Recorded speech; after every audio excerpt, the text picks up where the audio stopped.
Welcome you all on focus on study. Biology की class है भाई हमारी, सभी कॉम्पिटिटिव एग्ज़ाम्स के लिए इम्पॉर्टेंट है। ठीक है,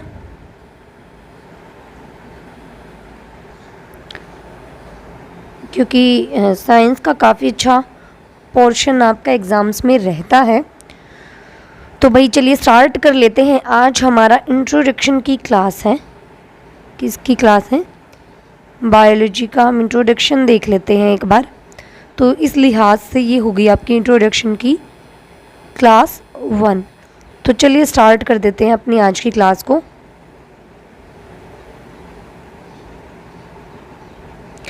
चलिए बात करते हैं हम बायोलॉजी यानी कि जीव विज्ञान की। किसकी?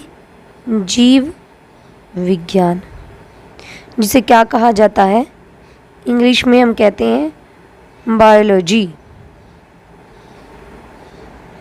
ये होती क्या है? इसके अंडर आता है भाई जिसके अंदर भी जीवन है, यानी कि जीवधारियों का अध्ययन। क्या है ये?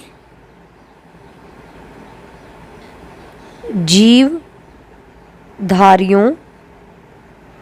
का अध्ययन क्या कहलाता है? आपका जीव विज्ञान कहलाता है। देखिए भाई, इसमें ये दो शब्दों से मिलके बना है, बायो और लोगस। ठीक है, किससे बना? लॉजी या लोगस। तो यहाँ बायो का मतलब है लाइफ यानी कि जीवन, और लोगस का मतलब होता है भाई अध्ययन या फिर स्टडी। क्या होता है? स्टडी हम कह सकते हैं इसको। ठीक है, तो ये क्या बन गया आपका? जीवन का अध्ययन या जीवधारियों का अध्ययन आपका बायोलॉजी कहलाता है। अगर मैं बात करूं भाई, जो जीव विज्ञान है उसका पहली बार इस शब्द का जो इस्तेमाल है, जीव विज्ञान शब्द का पहली बार इस्तेमाल, तो वो किसने किया था? वो किया था भाई लेमार्क ने। लेमार्क ने। ठीक है, और ये कहाँ के रहने वाले थे? ये फ्रांस के रहने वाले थे लेमार्क।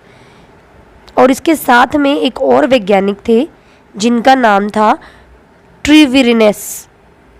क्या नाम था? ट्रेविरिनस।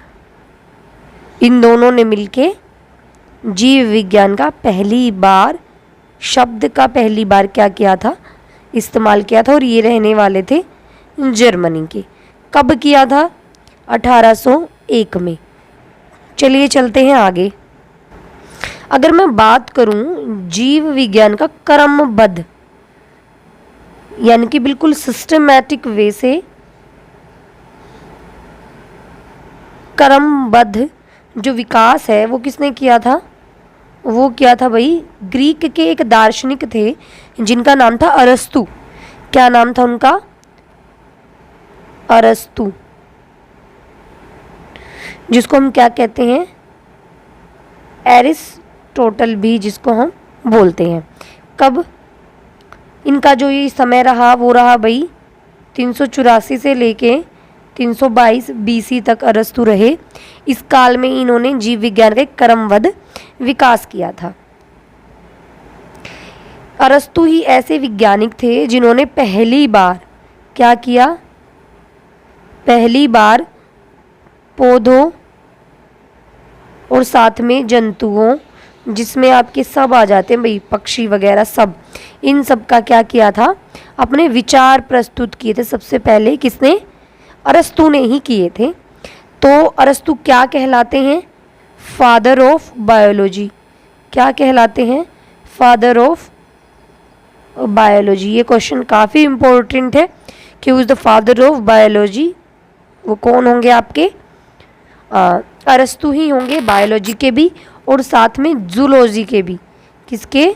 जूलॉजी यानी कि बायोलॉजी यानी कि जीव विज्ञान, और जूलॉजी यानी कि जंतु विज्ञान। इन दोनों के जनक ही आपके कौन है? अरस्तु हैं। आगे बढ़ने से पहले एक बहुत ही इम्पॉर्टेंट, इसको आप मार्क कर लीजिएगा, बहुत ज़्यादा इम्पोर्टेंट है ये आपके लिए। हम पढ़ेंगे जीव विज्ञान की शाखाएं। क्या पढ़ेंगे? जीव विज्ञान की शाखाएं। ठीक है। सबसे पहली जो आपकी है वो है भाई एपीकल्चर। क्या है? Apiculture.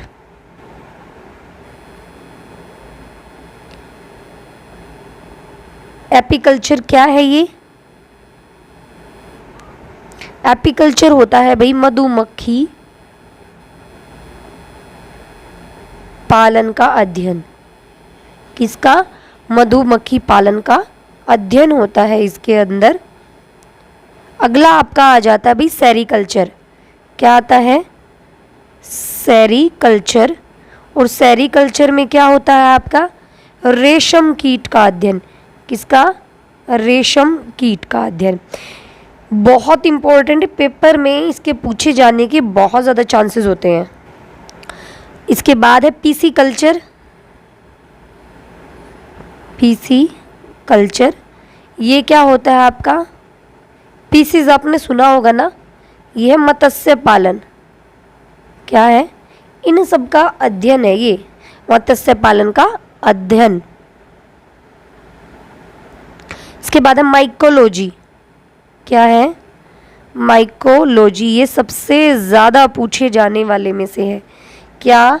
Mycology is very important. दो ये बहुत ज़्यादा पूछे जाते हैं, एक माइकोलॉजी, दूसरा आपका फाइकोलॉजी। माइकोलॉजी में किसका अध्ययन है? कवकों का। किसका? कवकों का। इसमें बच्चे कंफ्यूज होते हैं माइको और फाइको में। दूसरा क्या है आपका? फाइकोलॉजी। ये क्या होता है आपका? शैवालों का अध्ययन। फाइकोलॉजी किसका? शैवालों का अध्ययन। दोनों ही आपके काफ़ी इंपॉर्टेंट है। इसके बाद है एंथोलॉजी। एंथोलॉजी क्या होता है आपका? पुष्पों का अध्ययन।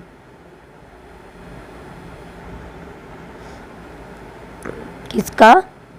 पुष्पों का अध्ययन। इसके बाद पोमोलॉजी। पोमोलॉजी में फलों का अध्ययन होता है। ठीक है, पोमीग्रेनेट से आप इसको याद कर लो। पोमो फल, फल है ना वो एक, ये भी आपका काफ़ी पूछा जाता है। ऑर्निथोलॉजी। ऑर्निथोलॉजी। ऑर्निथोलॉजी क्या होता है भाई आपका? ये होता है आपका पक्षियों का अध्ययन। किसका? पक्षियों का अध्ययन। नेक्स्ट है भाई, जैसे पीसी कल्चर को मत्स्य पालन है, ऐसे आपका एक इक्थियोलॉजी। क्या? इक्थियोलॉजी भी मछलियों का अध्ययन ही होता है। एक होता है आपका एंटोमोलॉजी। एंटोमोलॉजी ये क्या होता है? एंटो यानी कि आंट की वो आ रही है ना आपको, तो ये है कीटों का अध्ययन। किसका? कीटों का। एक होता है आपका डेंड्रोलॉजी। क्या होता है? डेंड्रोलॉजी ये होता है आपका वृक्षों का और झाड़ियों का अध्ययन। किस किस का? वृक्ष और झाड़ियों का अध्ययन। फिर आता है आपका एक ओफियोलॉजी। क्या आता है? ओफियोलॉजी, और ये होता है भाई आपका सर्पों यानी कि सांपों का अध्ययन। किसका? सर्पों का अध्ययन। फिर है आपका एक सारोलॉजी। क्या होता है? सारोलॉजी यानी कि छिपकलियों का अध्ययन। किसका? छिपकलियों का अध्ययन। ओके। हॉर्टिकल्चर आपको पता होगा, उद्यान विज्ञान, फ्लोरिकल्चर आपका फूलों का। तो ये कुछ मैंने आपको बताए हैं, ये जीव विज्ञान की शाखाएं हैं जिसमें इन सब चीज़ों का क्या किया जाता है? अध्ययन किया जाता है। और ये सारी की सारी बहुत ज़्यादा इम्पोर्टेंट है, एग्ज़ाम में आने के पे काफ़ी चांसेस हैं। ये एक मैंने बिल्कुल छोटी सी वीडियो बनाई है, आप जरा से थोड़े से टाइम में इसको देख सकते हो। अगली क्लास में हम जीवधारियों का वर्गीकरण पढ़ेंगे। अगर आपको क्लास पसंद आई है तो प्लीज़ लाइक कर दें, शेयर कर दें, और अगर चैनल पर नए हैं तो प्लीज़ सब्सक्राइब करना ना भूलें। मिलते हैं नेक्स्ट वीडियो में। Thank you so much.